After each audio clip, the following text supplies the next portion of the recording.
We've been traveling through the Torah nonstop since Simchat Torah. There's no break. Soon we'll be at Simchat Torah again. And so I don't know if you've been following, but we are already passing the story of Isaac.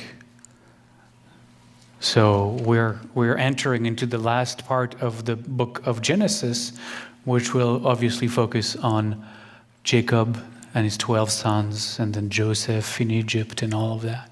So we are finalizing 2 of the patriarchs this week.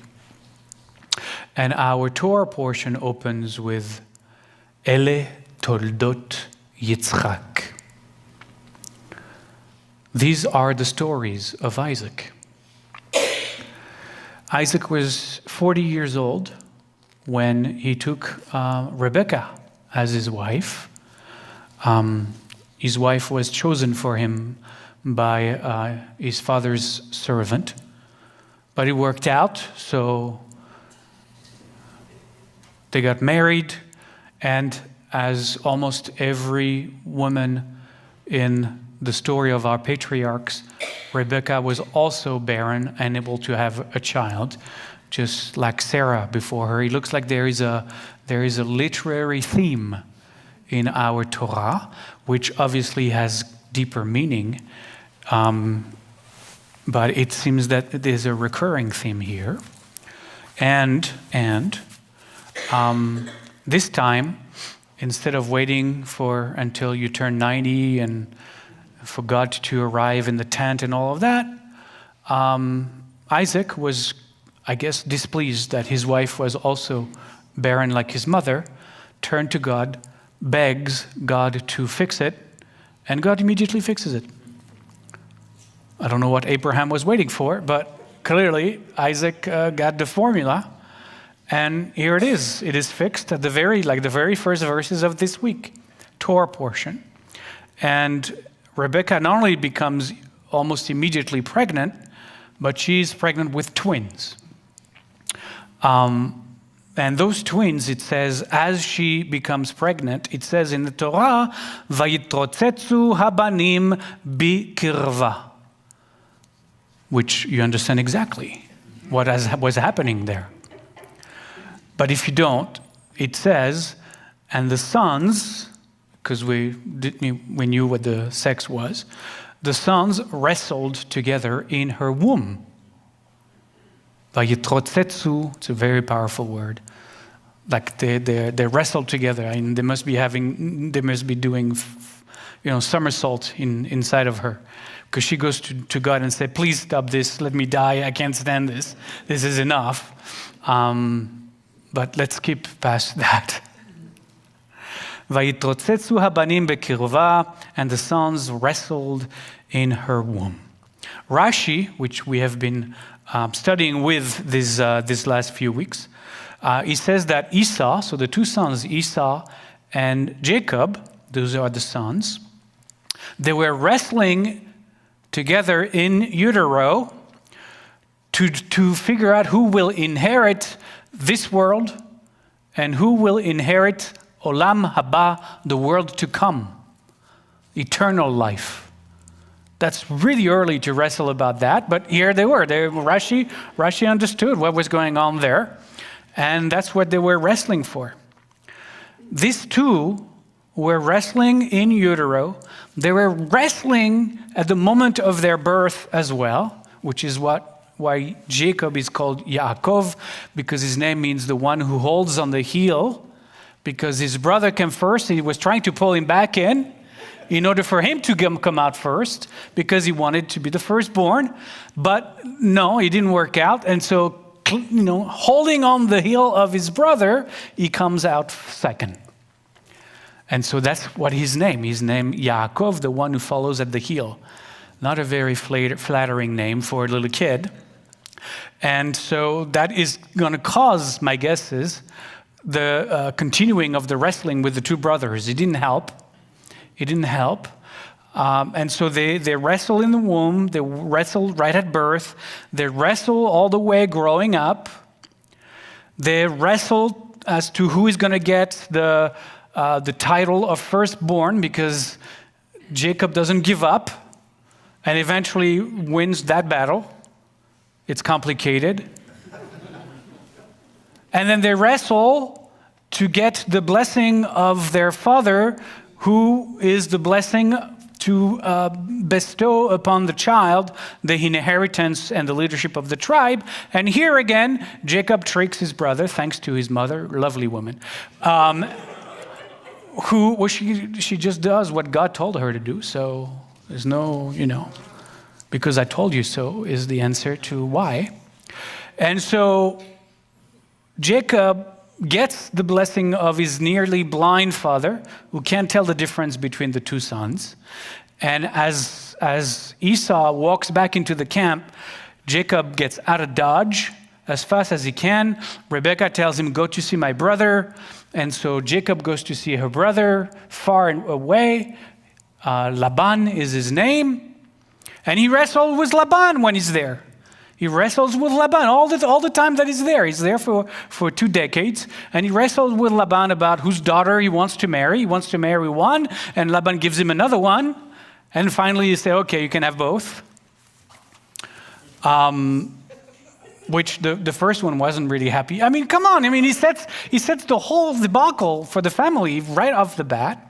He wrestles with Laban to know who's going to have, if he's going to be able to have a flock that is large enough that he can sustain his family, because in those days, that was your wealth, right?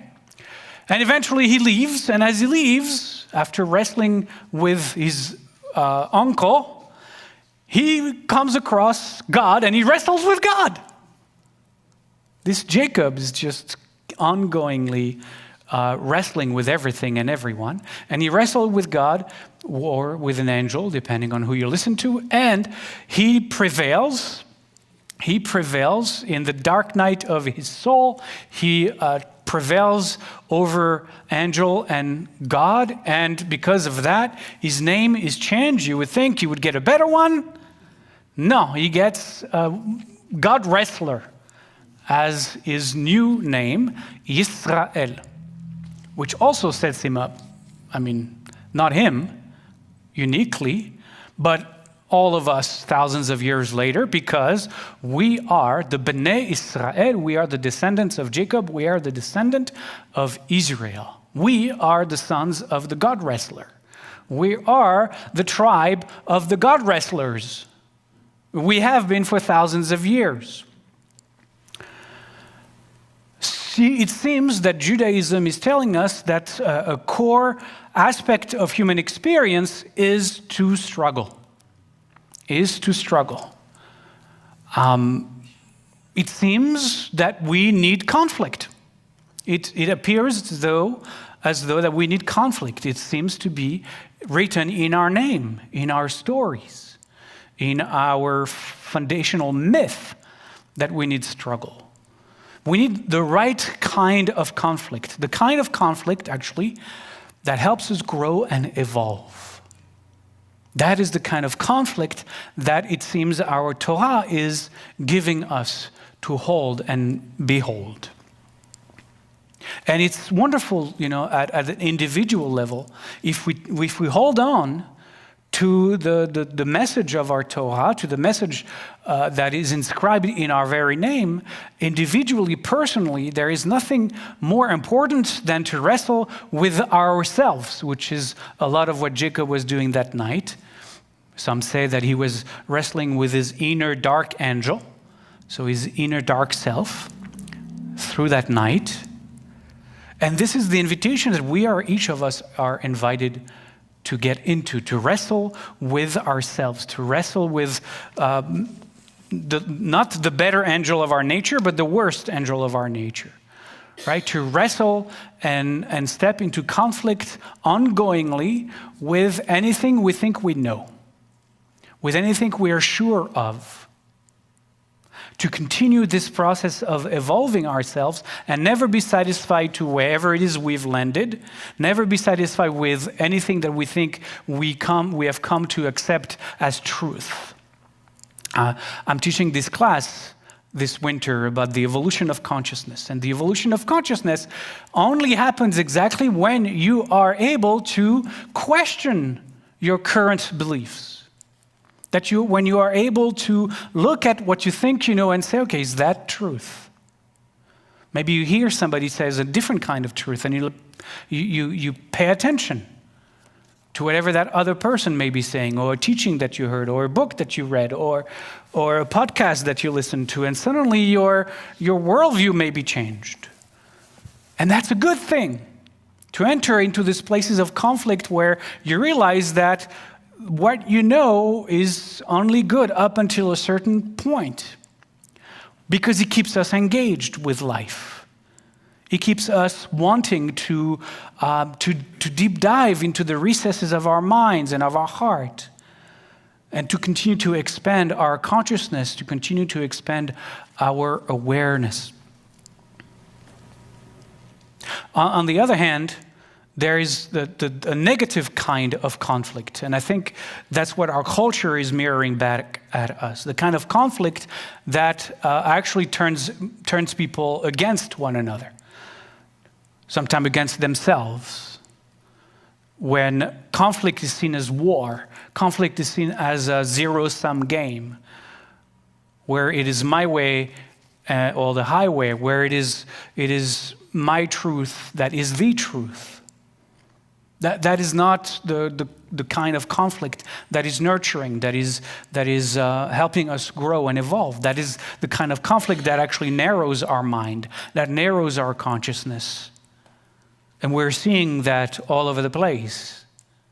In Judaism, we talk about the positive kind of conflict. The kind of conflict that the expression is that is engaged in Leshem Shamayim. Leshem Shamayim, Leshem, in the name, Shamayim of heaven. Leshem Shamayim, for the sake of heaven. What is the conflict that is entered into Leshem Shamayim, for the sake of heaven? Is a conflict where you start and you say, nobody wins. We're not interested in having anyone win. This is not why we're here. This is not important. Nobody wins. The conflict itself, the struggle itself, the argument itself is Leshem Shamayim, for the sake of heaven, so that we together, as we argue, as we exchange ideas that may conflict with each other, we may actually expand our perspective, being able to take somebody else's perspective, to see the world reality from a different angle. And that's what you see in the world of the yeshiva students, the ultra-Orthodox who are raised in a yeshiva. Yeshiva is an ultra-Orthodox school. And Jews who are in this world, they don't go to public school. They only learn in the context of a yeshiva. And we've been doing this for thousands of years, by the way. They study predominantly the Talmud, but obviously when you study the Talmud, you study the Torah. But that's the core of their studying. And they're paired. Two students sit across the table from each other, and they pick a part of the Talmud, they pick a part of the Torah, they're going to discuss one verse. And immediately one says, my argument is that this verse means this, and the other said, no, my argument is that this verse means that.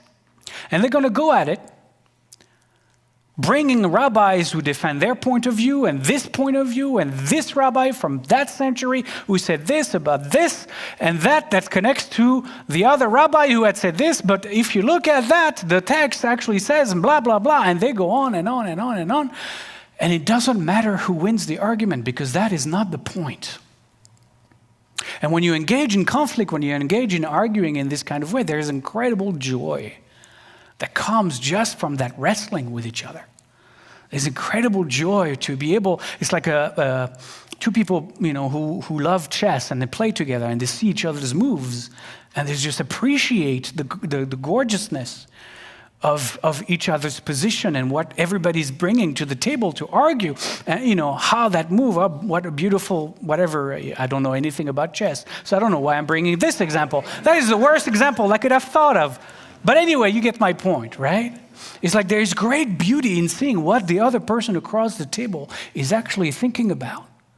and bringing, that's a wonderful way to perceive, or with beautiful teaching in support of their, right? And it goes on and on and on, and they get together, they each become richer and richer and richer in meaning and understanding. That is the kind of conflict we're talking about. And I don't think that is really welcomed in the world. Sometimes I wonder if that's not what is causing people to dislike us that much. You know? We joke about, there's 2 Jews, 3 opinions. In fact, that is not true. There's 2 Jews and there's 2,000 years of opinions. Right? Because we don't have any dogma. Somebody comes out of the street and sees a Jew and says, what do you think about that? It's like, well, this said about this, about that, and Rabbi Hillel said about that, and then, we're going to bring 20 different kind of perspective on this question. What do I think? It's irrelevant. For us as individual, what I think is irrelevant. Although rabbis encourage everybody to also bring their Devar Torah to the conversation, right? It's always encouraged. It's not just, I'm going to hide behind all the greats of my tradition. What is ma chidush? They call it a chidush. What is chadash? What is new? We have to look for a chidush, something new that hasn't been said before. And every yeshiva student is like, what is the chidush I can bring to the tradition? If in my lifetime I can bring one chidush, one sentence, one perspective that nobody has thought of in the last 2,000 years, my name will be remembered forever. Right? That's kind of the idea. Because Rabbi so-and-so said in 1925 something that nobody had thought of before. But you understand that the wrestling is never to find out who is the better student or the more learned student. Absolutely not. It has nothing to do with it. But the world might be wondering how this works, because if our name is God Wrestler, when other people just have the truth in their religion, in their politics, in their whatever, it's hard to be with the people that says, well, I don't know about this. Let's talk about it. We could look at this from here. We could look at this from there.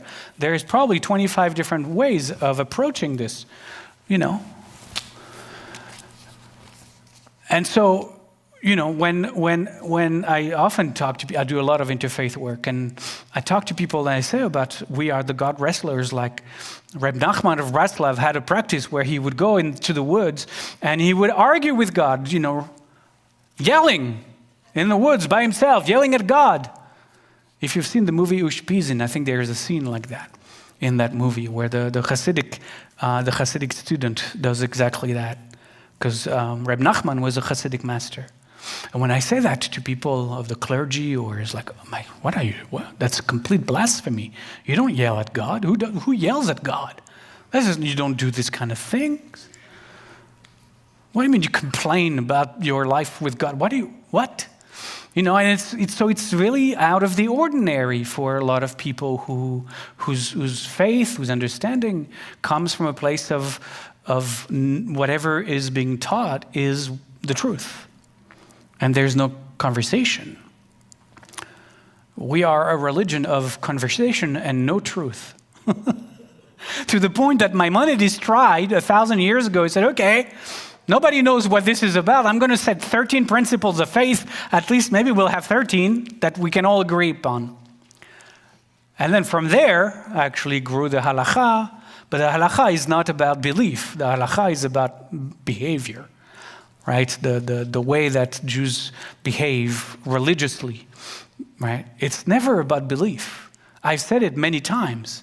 But in the entirety of the Talmud, which these yeshiva students study every day, there is not one paragraph that, and any rabbi over 700 years of rabbinic conversations, there is not one conversation, not once, about what is God? Nobody asks. This is not important. I mean, it's important, but it's not important. That was never their preoccupation. It's like we take God for granted. God is, now what? Right? That is not the question. The question is, how do you live life in the most sacred way? And so you have to continue discussing it. You have to continue discussing it.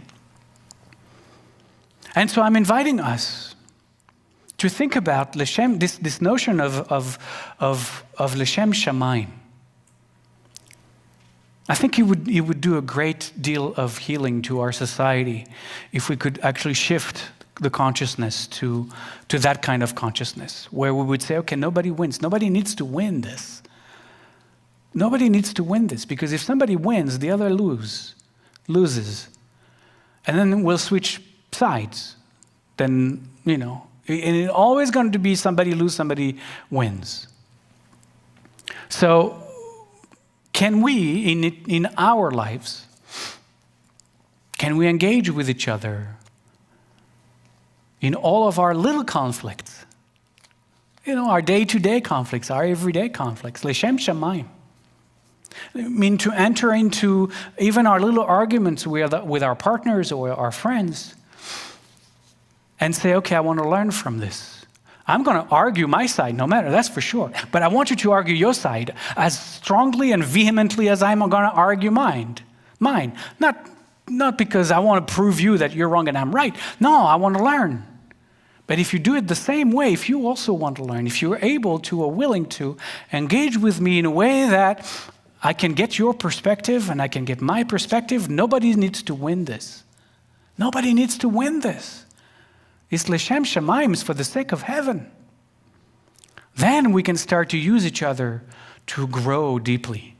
That's the kind of relationship that is interesting.